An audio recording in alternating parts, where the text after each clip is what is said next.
Ambetu washtelo chante washte na pechu zapielo le unkipiki he washtelo. Greetings and good day and welcome, my relatives. I shake your hands with good feelings in my heart, and it's good for all of us to be here. This is First Voices Radio. I send you greetings and strength from the east gate of Turtle Island, where the sun and the water touch the earth at once. And I'm Teokasin Ghost Horse, and this is an all-native hosted, all-native produced First Voices Radio, now in its 29th year of broadcasting. And Liz Hill is a producer of First Voices Radio. You can now hear us on iTunes, Apple Podcast, Buzzsprout, Spotify, as well as for archiving, firstvoicesindigenousradio.org. And you can hear us internationally on Savizar Contemporary in Berlin and Potsdam, Germany. I'd like to bring up two guests that will be appearing together here, Will Falk and Myron Smart, who is a Paiute elder. And Myron is a descendant of Fort McDermitt Paiute-Shoshone, and he was raised in the traditional ways of his life in his native culture. And also Will Falk, who is a biophilic writer, lawyer, and author of How Dams Fall, Stories of the Colorado River Told Me, published by Homebound Publications. He also describes his relationship with the Colorado River through his involvement in the first ever American federal lawsuit seeking rights for a major ecosystem, the Colorado River. And he's published in several articles, including Earth Island Journal, and more information about both Myron and Will. And the information they're coming on to tell you about is Thacker Pass. Actually, it's protecttthackerpass.org. And just like, and if you could Facebook like Protect Thacker Pass on Facebook, that would be great. And so I'm here with both these guests here, and I'd like to go to Will Falk first and find out what is the latest in Thacker Pass. Good morning, Will. Good morning, Teokasin. I'm really excited to be here. There's a lot of exciting things happening lately, and I know Myron can speak more about this, but we have really experienced in the last 2 or 3 weeks a really upswell of support from local communities, and including the Fort McDermitt Paiute-Shoshone Tribe. Members of the tribe organized a prayer walk and run last week that concluded up at Thacker Pass on Friday evening.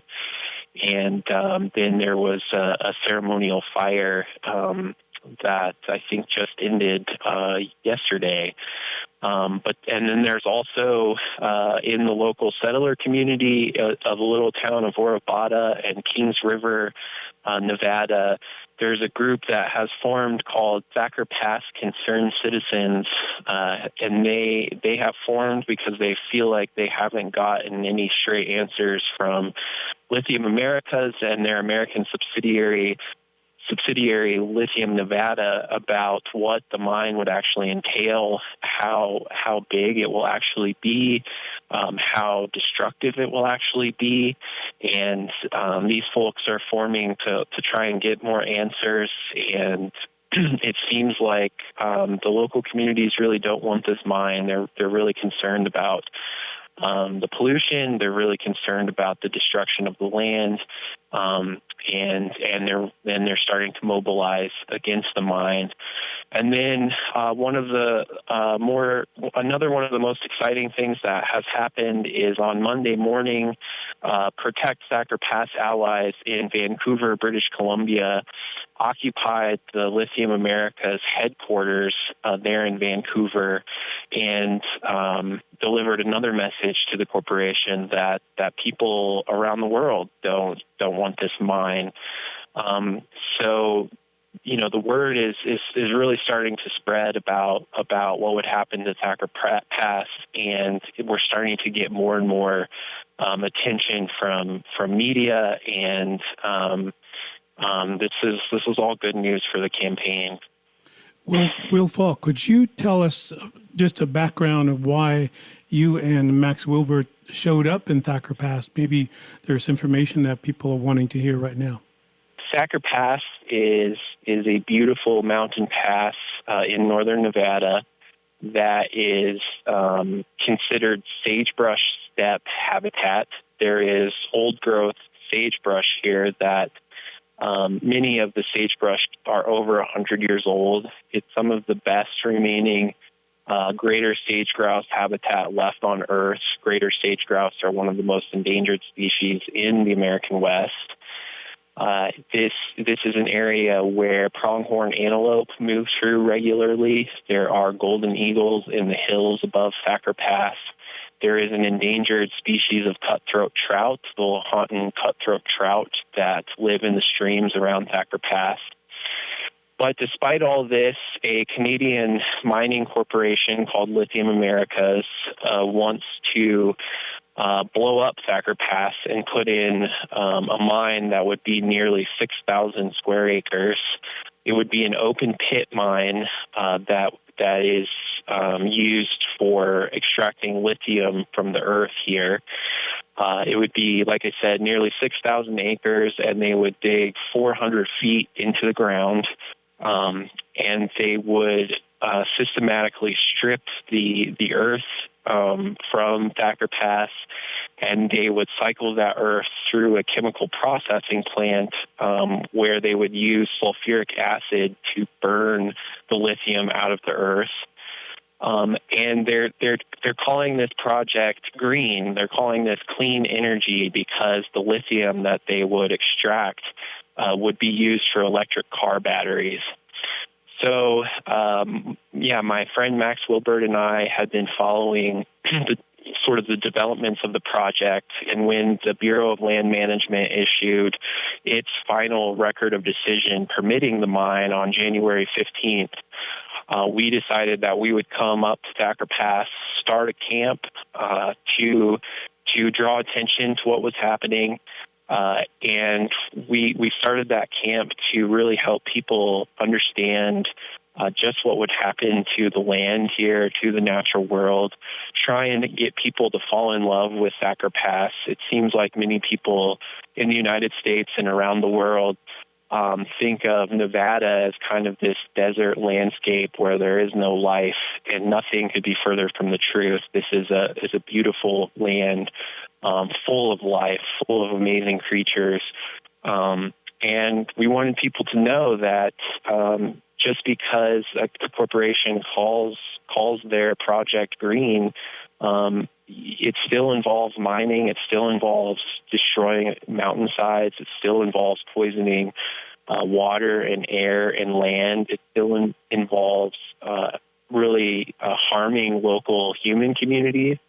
And we felt like the camp would be a good way to really show people that was happening.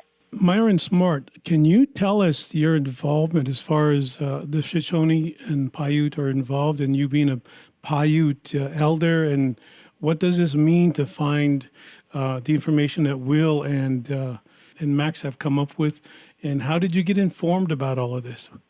I was informed by Dylan Hinkie. I saw him one day down here by the tribal facilities, and he was putting up a poster, something about Aborigine. Don't forget your Aborigine rights. So I drove by and I looked at that and looked at that sign that he was putting up, and then I came up to my house for a second or so. Then I was thinking, I got here. I was thinking, what is this all about? So I drove back down there, and I started to talk to him, and that's how I got my information of what was going on. And that's where it all started. It kind of just like drew me right into whatever, my elders used to talk about, like way back in time, because of how the way that I seen what the mines was doing. It's not all the time that you get this offer from, anybody, like especially like this Nevada gold mine, and they offered to pay for people's power, and they paid for my power last year, but then this year they told me I was on my own, the tribal council from down here, and then therefore I was thinking, okay, well there must be something these people are after. There's always a catch to behind everything that a white man does to an Indian. is the way that my parents and my grandparents used to talk about that. He says, so you be careful, you watch, don't jump to conclusions, just watch, and then sooner or later, all of this will come out. So now everything is all exposed to from what I was told, like way back in time by my grandparents and, my parents.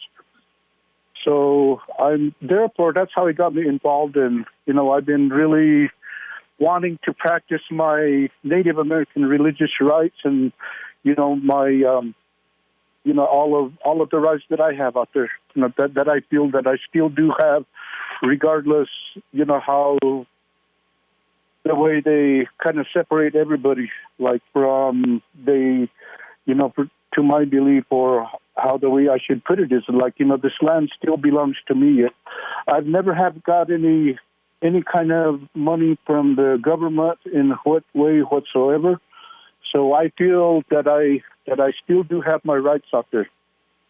Myron Smart, you do you know of any cultural sites in that area where the mine is, or the mine might endanger? Yes, there is. That whole site is that way. To the west of where the camp is, that ridge, there's a place called Double H Way. I don't know, maybe might be 20 miles, maybe not even that, down from where the camp is, across the canyon, over on top of that ridge. There is a big site there. There's like a big obsidian quarry up there that I can remember and that I was told about. And then back in time too, at the same time, I've been around. My elders or my dad used to take me out there, and then at the same time, I used to work for the ranch down there, River Ranch, and another ranch way down below, further down. So they used to use all of that country up there. So there is sites up there, cultural sites, and not only that is that they have these sage grouse that are out there, and then they migrate through all of that. They're all over that hillside, and then back over there towards Stacker Pass, and the antelope the same way. They stay in that valley over there by Kings River, just down on the other side of where Stacker Pass is. They migrate so that they pass through there, and then same way with the deer. The deers are there, and then on to the north side of where Thacker passes, there is some sites out there too. There's some burial sites out there. People talk about it. Our old people used to always talk about those things. Be careful, be careful out there when you're doing things. Try not to bother anything. Try not to disturb anything. Just leave things alone and just watch. And maybe one day you'll see. Maybe one day that you're gonna, feel those things come to you. So. Therefore, there is a big site out there, and the site was way back in time. What happened out there is they call that place in Paiute. It's called Pihimaha. So the purpose of that is why there was a family of Paiute people. That's when the government started the first, and they gave us these names. And anyway, what happened was this family, a big family or a tribe, or the Paiute people that was out there, according to what the story was, that a whole family was killed out there while the men went over the mountains to go hunt. And that this family was killed, like a village. Oh, I can't say how much they said there was, but they had a village there. So the men went out, and the warriors, they went to go hunt. And what happened was, during the daytime while they were out hunting, they came back. The hunters came back maybe a day or so later, and they seen their family that next morning. They seen their family murdered. Killed, women and children and everybody, elders. They were all killed. And what happened was that they split them open and pulled it open like how you would when you're undressing a deer. So they took the stomach, the guts out, and they had them wrapped up all over the sagebrush. So that's why they called it Pihimaha. And then at that time too, the Muha means moon. So therefore it was like a full moon. So they gave that name there, Pihimaha, in And if you translate it into English, it's called Rotten Moon, because of the destruction of that village that was there. So that's out there. They were just left out there. I don't think anybody else knows about it. Just a few of the elders from out here. So this unwritten history you're talking about, Myron, that is the balance of the the ecosystem and the fragile ecosystem out there that is part of, like Will Falk described, the old growth sage. And in the sage, do you find the medicines, and do you find the people still using the land where this mine is being proposed? Yes. There. In fact, that I was walking around out there the other day, and then I happened to run across some stuff that we use, like for bad spirits and things. So I picked like a couple, just a couple of like little pieces, just enough for me to use. But there is like if you climb up that ridge that's behind where the camp is, if you walk around up there, I'm sure that you find these different sorts of medicines for different things out there. And there is, all of this that's out there. And has the tribal administration of Fort McDermitt Paiute-Shoshone Tribe come forward with any thoughts on what is going on with the mining yet? Oh, they're all for it, but there's just a few of us. I mean, I shouldn't say a few. They have been doing this. They've been doing like a closed behind doors meeting, and they don't try to get out to the community to get in touch with everybody and talk about what's going on out there. Seems like they're blindfolded by something or by somebody. And the tribal chairman, the tribal vice chairman, the whole council. To me, the way they talk, the way they act, like whenever that we talk to them, it's like do what you can. It's like we're on two separate pages, or either two different boats. There's the people that are not for it, and then it's like the whole council. Seems like the way they talk, they're all for it. And Will Falk, when you have involved the Native people, is it a certain generation or a younger generation, or is it all ages? There have been all ages that have come out and talked with us. I think that one of the first people that we talked to was a young woman named Duranda Hinkie, who she found out about what was going on. I think she's probably 23 or 24, and I think that it's a lot of what's happened has been through her spreading the word, but then so there's that element of young people, but then we've had elders come up just about every day and bring us food and make sure that we have things, and it really feels like from the Fort McDermitt community that it's everyone. There's little kids running around asking questions about the past, kind of watching how we're doing things, and then there's young people in their teens and 20s that are involved, and then there are the elders that are involved, and as a settler, it's really humbling to see. I feel like there's not very many white elders that are really involved in these things, and to see the elders from the Fort McDermitt community, despite everything, the economic hardships, the COVID-19 stuff, it's been really humbling to see the way the Fort McDermitt community has really come to support and rally around the camp. When the BLM, or the Bureau of Land Management, came out there, what was the concern that they came out there for, and what would the camp be concerned about if they take the tactics of intimidation?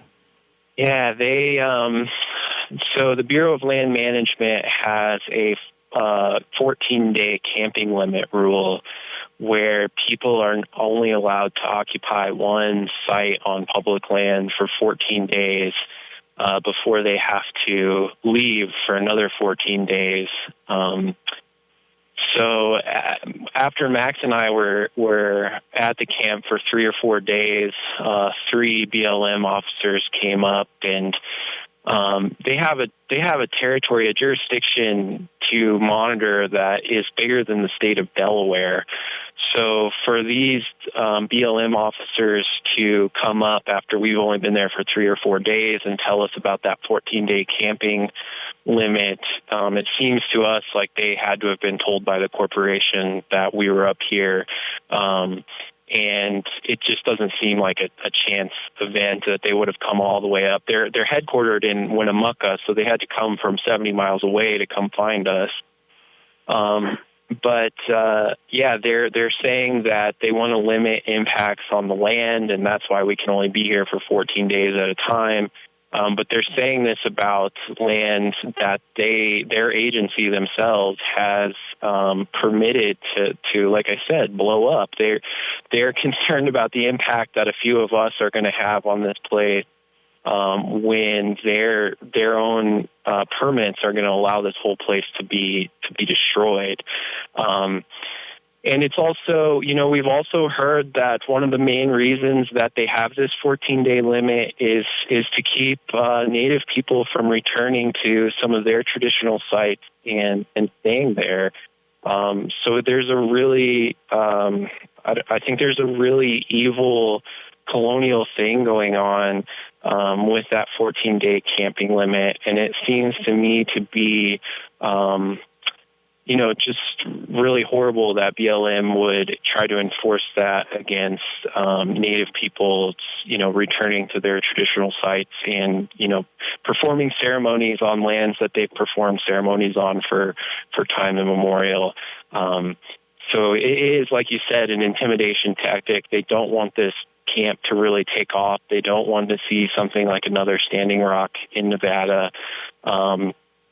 And they're using this sort of poor excuse of a 14-day camping limit to try and make it hard for us to do so. Myron Smart, do you have any thoughts as we close out here about what will happen with you and maybe the younger people that Will is talking about? I'm going to stand up for what I feel that we have started here, because like I said, that I do feel that we do have the rights to stand there. And then also at the same time, there's these eagles that are out there. About a day ago or so, maybe like the third day that I was up there, or since Friday, I think it was like Sunday morning or Monday morning, I was sitting there. This eagle come by. We were sitting around the fire like we had this when we did this prayer walk and run, and then when we got to the camp, and that evening we started that fire.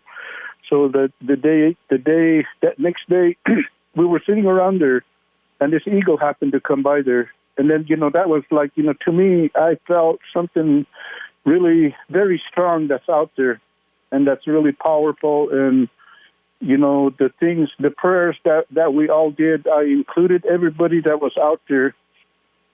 So we all made prayers, and we all made our, offerings to the Creator and the Mother Earth. So, we all made our prayers about the purpose of the prayer and what we wanted.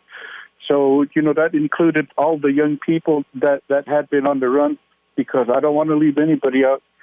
And also at the same time, the way that my teachings are, the way my dad used to talk about things, he says, you can't leave anybody out.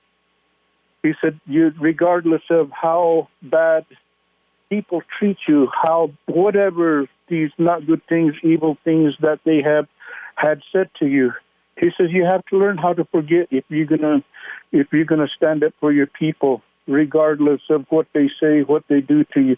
You have to learn how to forgive and continue with your life in a good way, so that way, in the long run, things be good for you. So I included everybody.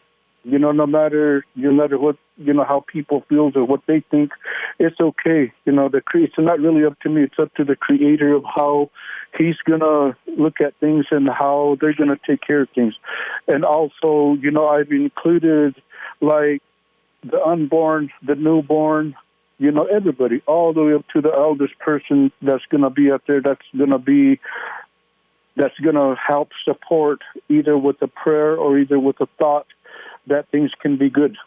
Myron Smart, I'd like to thank you for being here. It's such an honor to hear your voice out there in Nevada and from the people who live on the land, and also to Will Falk for keeping the good work up that you do. I'd like to thank both of you from this side of Turtle Island, and it's good to have you on First Voices Radio.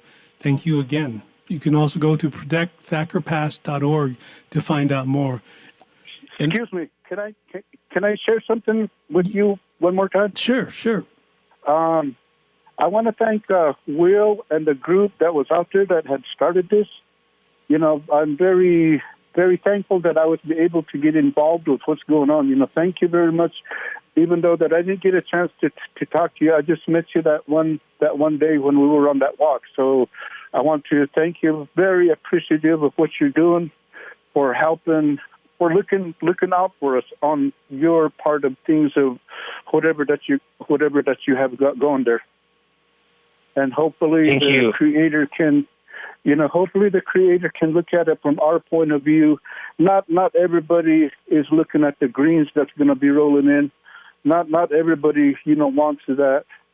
I have been told one time by my grandmother, I was just a young man, about 7 or 8 years old. She said, "Hey, grandson, come over here," because she used to live like about 50 yards down away from where I live. So she asked me to come down there. She said, "You think you can chop me up some wood?" And I go, "Yeah, I can do that. That's not a problem." So I went down there, and then when I got done chopping the wood, we went into the house, and she offered me coffee, offered me, food. So she told me, she said, "There's going to be a time," he says, "maybe one day that you're going to have to stand up for your people. Maybe one day that there's going to come this time that, people's going to offer you money. The white man's going to come to you and they're going to offer you this money. They're going to offer you a certain amount of money for a piece of land." She said, "I'm going to tell you now, don't forget this." He says, "Whatever that man offers you, whatever he offers you, how much money, no matter how much it is," she said, "don't take it." She said, "You understand it." He says, you understand it, because if you do that," he says, "you're going to lose all of everything." He said, remember where you sit and you pray. Remember where I sit and I pray. Remember where your dad, your mother, your relatives, remember they sit on our Mother Earth when they pray. Don't forget that. Always remember that. So I remembered all of that stuff. And then when it came to this, I was thinking, there's some of these people, they say that they follow their teachings, but to me, that I see, they're not following their teachings, because they do have the same uncle, or their dad is my uncle and my grandma is their grandma. So it makes it really hard for me to say or be mean to anybody, but it is what it is. And I'm sorry that I have to choose what I was told. I try to do my best to follow my teachings, to be on the right side of things. And it makes me sad, to see people. But it goes back again to my teachings. What my dad had said to me, you have to forgive them, pray for them, so that way they can, make good decisions, right decisions for the people, to where that we can be able to keep our land. And also one more thing that I was told by an elder one time, excuse me, he told me, he said, he was telling me a story. He said one time, a long time ago, I guess there was these elders, they were invited to like a big dinner, and this white man, he happened to be part of, they were the one that, set up this dinner. So this elderly man, he sat across from that white man, and, the food was gathered. There was some singing, while the food was being prepared, there was some singing going on. And then pretty soon, when everything was all done and a prayer was done for the food and, for for the elders and for everybody, for the women and children and the warriors and everybody. Anyway, everybody sat down. They started to eat. So this white man, he tried to sit there. This old man, this elderly Indian man, he was sitting there. He was eating and eating. And, he was just, enjoying the food, scarfing up the food. So this white man, he took about 2 or 3 bites. He sit there, then kind of sit back in his chair and kind of roll around like, oh, God, my stomach. He said, oh, boy. He said, I can't do this. And then pretty soon that old man sat there. Then he got done eating. He grabbed the rags off of the table. He wiped his mouth, and he sat there, and he looked at that across from him. He looked at that white man. And that white man goes, he said, hey, he says, you ate pretty good, huh, old man? He goes, yeah. And then he goes, he said, I wish I had your appetite. He said, wait a minute. He said, let me tell you something. He told him. That elderly man told it to that white man. He goes, let me tell you something. He said, you took away my land. You took away my fishing rights. You took away my hunting rights. You took away all of everything, the roots, the gathering from my land. He said, you sit there now, you tell me that you want my appetite. He said, what else are you going to ask for next time? Oh. So, it kind of comes to something like that. He said, what else are you going to ask for next? So I just wanted to share that, Well, Myron, thank you. For an elderly guy to say that to this man, I thought that was kind of, kind of funny in a way, the way he put it. Yeah, very ironic too. Thank you for that balance, Myron Smart, and it's an honor to have you once again. And I'll have to say, time's up right now because we need to go on to our next guest. But thank you for being here, Myron, and once again. Thank you very much. Thank you very much. And this is First Voices Radio. My name is Dioxin Gostor Sinda. We'll be right back with our next guest.